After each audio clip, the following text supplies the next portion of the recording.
30%. He's also been really active in the development of the business, including, and I think this is a pretty amazing outcome, the Order of Australia Medal for services to industry. So just a round of applause for Graham on that one. I'll let him take it further and tell you what he does, but in the good old territory tradition of having a crack when there's a dollar in it, let's see if we can make those ducks line up. Thanks, Graham.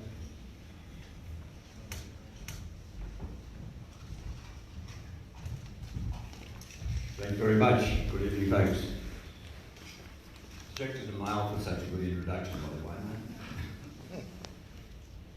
The potential for avocado growing in the Northern Territory, we consider is absolutely huge. You've got the land, the water, and the proximity to Asia to feed that massive population. And as you can see, the government is looking after us with export, and AQUIS do a wonderful job because, you know, as well combined with you guys, because the whole world respects our product. They know if they buy Australian, it's going to be good. And the bad thing about that is some of the guys over there, say in China, are branding their product Australian just so they get a better price for it. Yeah, it's not good. Meanwhile, before you start your export, the Australian market is still excellent. In Australia, you'll be able to market when the prices are at their best. Western Australia is finishing, Northern Queensland's just starting. And the fruit will take advantage of a premium place in the Australian market. My general manager, Daniel Abbey, and myself have spent some time in China and India. We know both those countries love avocados, and there is a lot of people there to feed. And also the demographic that we aim for in those countries is increasing rapidly each year. At present, they're supplied mainly from South America, and because of the distance, the fruit is deteriorating in transport. Northern Territory is on the doorstep to Asia, and they prefer the Australian quality, and they convince us they will buy Australian first if we can supply it. What in the past has been held back production here in the Northern Territory is that the preferred varieties have not been suitable for these conditions. The Hass avocado is preferred worldwide, and our problem here is it's too hot for this climate.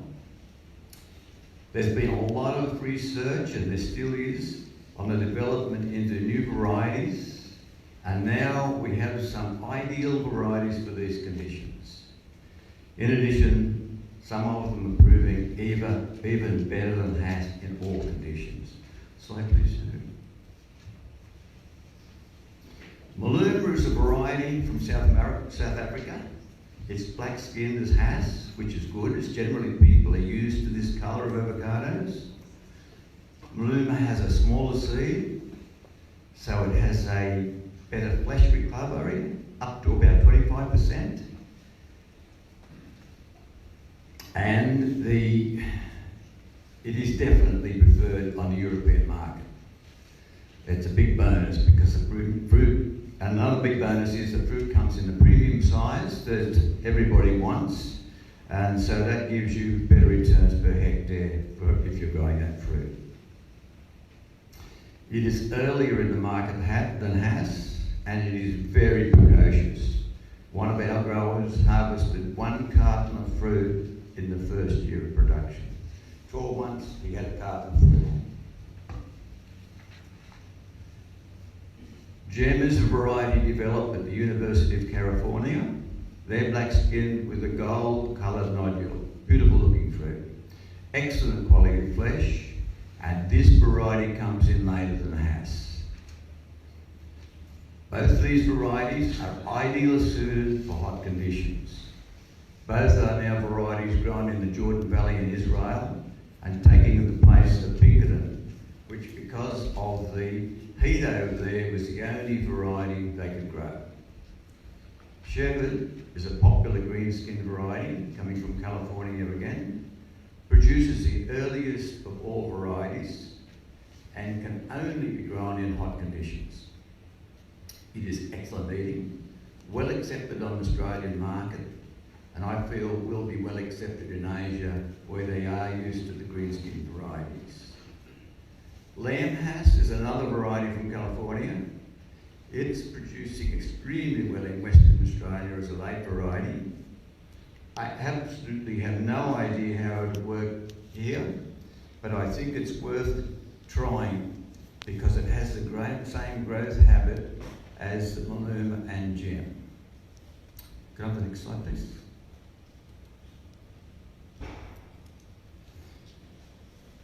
Three of the varieties I mentioned, Bloom, Gem and Lambhass, have superior growth habits to Hass. They are slightly dwarfing, and that's because the nodes are close together and the branches are more horizontal and drooping. Next slide, please. Because of this, we can keep the foliage close to the ground where it will concentrate the leaf litter under the tree zone, under the tree in the root zone.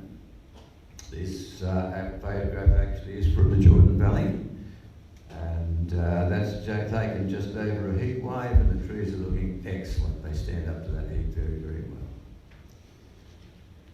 Next slide, please. The fruit is also concentrated inside the tree, and that gives you better sun protection in these conditions. I'd just like to add that these trees, all avocado trees, I think, actually grow differently in different conditions. So that's why I've got these from Israel, because that's hot, something like you guys. In our colder conditions, we send a lot into the colder areas where they grow a little bit more upright. So the tree is actually protecting itself in your environment. Next slide, please. This is actually up at Lakeland.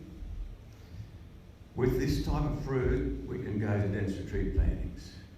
Previously, the general distance was 10 metres by 5. Now the general with these varieties is 5 metres by 2.5 metres. This gives us a nice early return on investment and negates the need for cherry picking machines.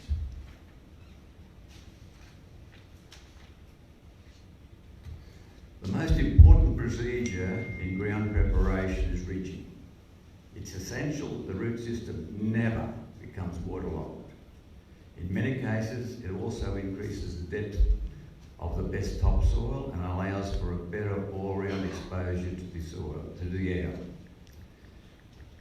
Mulching, as you can see, is a must in the first years. With proper practice and foliage to the ground, they soon become self-mulching. Years ago, we did an analysis of the chemicals and all the different mulches we could use, and nothing came near using its own leaves. Sunlight also should never be directed on the bare soil, as the avocado is a rainforest tree and thrives on leaf litter. Next slide, please. 80% of the root system is in the top 30%, so attention to irrigation is important. They do use a lot of water, and that's because it's essential because of the dense nutrient and health aspects of the fruit. Depending on conditions, 10 megalitres per year per hectare is a guide, but we have a formula which indicates expected requirements in varying climatic and soil conditions. With agricultural space now interested in sustainable fruit production, avocados are a great option. They are nutrient dense, healthy, and have a very active carbon-oxygen relationship and are environmentally friendly. Next slide. It's best to plant rows north to south if possible, but never compromise drainage. Soil emollients must be added before the ridging and a cover crop between the rows. I prefer giant Rhodes grass as the predator mites breed in the flowering of the seed, and it also has a spreading growth habit to give coverage of the inner space to prevent erosion and can be mowed for mulching. Next slide, please. There are trials around the world, especially in South Africa, with trellising avocados. And I'll add, these varieties are probably the only ones you'll be able to trellis. It's practically impossible to trellis. And as you can see, as you can imagine anyway, that trellising your avocados is going to make it certainly easier for developing robots. And whichever way we go, we've got to direct towards robotic picking machines.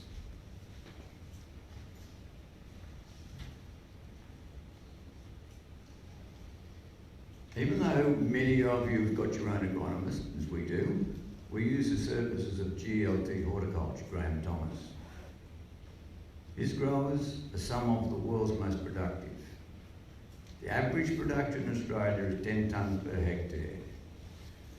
Graham's growers, his good growers who take notice of everything he does, don't go below 20 tonne, and some are reaching up to 60 tonne.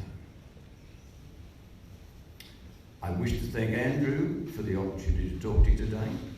For some time, Andrew has sent us areas in the Northern Territory that may be suitable for avocados. Our analysis of these sites has really got us excited. I think you've got a great opportunity for large-scale avocado production. To sum up, there are excellent suitable varieties for the Northern Territory. You have the soil, water, climate and proximity to Asia to distribute your product, not only nationally, but also Asia in the future. This week, our General Manager, Daniel Abbey, is with me. So after the talk and after the roadshow, we'll be around for a couple of days to answer any questions. And Danny has a lot more information, if you would like it. He has an extensive electronic information package, and he can send it out to anybody who's interested. Thank you.